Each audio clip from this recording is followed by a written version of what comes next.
The UN says heavy fighting's continued in the northern part of Jonglei state. That's on the eastern side of the River Nile. And the UN says that health facilities have been ransacked, humanitarian supplies have been looted, and about 280,000 people have been forced from their homes. Now, the river provides a crucial transport link throughout South Sudan.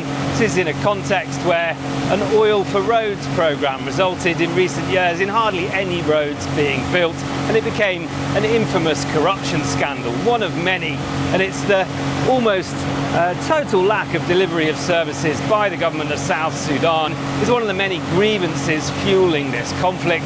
Now, we're heading down the Nile towards the town of Minkaman to try and speak to some of the people who've fled their homes. Many came across the river in boats. Town officials told us large groups have gathered in remote locations along the riverside. There was no sign of the missing millions of petrodollars on the dirt track we drove down. Nor was there, at the end of it, where we found thousands of people who've been living out in the open for weeks. Everyone here is hungry. Agok Milu is exhausted. She told us she fled for her life with her 6 children. When the war arrived in Pajut, many people there were killed. My father and 2 of my uncles were killed. On the way here, the fighting separated us from our relatives. At least there's no fighting here, but the problem is hunger. We have no water, we sleep outside. Many people here survived the last civil war by fleeing. About 400,000 people were killed, many of them civilians targeted for their ethnicity. Observers say the peace deal that ended it in 2018 has all but collapsed.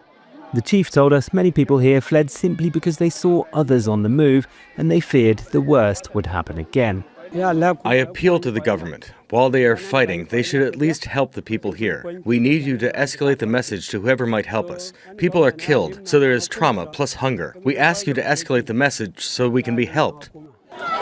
There's hardly any shelter here except for the shade of the trees. Many of the people say they've been here for weeks.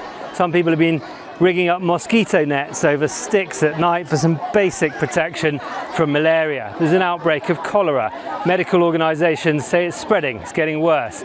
People here say they desperately need help. Malcolm Webb, Al Jazeera, Lake State, South Sudan. Don't miss out. Get the full picture. Subscribe to Al Jazeera for reliable news, expert insight. Like, share, stay ahead.